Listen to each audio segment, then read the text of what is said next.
আলোচনা করি কেন না, মাস্টারমশাইরা কবিতাগুলো, গল্পগুলো, অঙ্কগুলো আমাদের শিখিয়ে দেয়। বইয়ে তো সবই আছে। তাহলে বিদ্যালয়ের কী দরকার, মাস্টারমশাইয়ের কী দরকার, গুরুর কী দরকার হয়। না হলে শিষ্য তৈরি হবে না, পরম্পরা তৈরি হবে। গুরু পরম্পরা, শিষ্য পরম্পরা দরকার।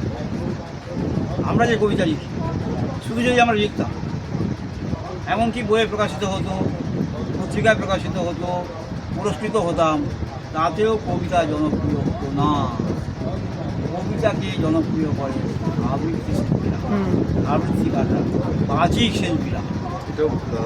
তারা সোচ্চারে সারাটা জীবন এই কাজটা করেন বলেই, অত্যন্ত আন্তরিকতার সাথে, অনেক কষ্ট করে এই কাজটা করেন বলেই আমাদের এতটা জনপ্রিয়। এই জন্যেই বাচিক শিল্পীদের খুব দরকার। আচ্ছা, এই বইটা কত?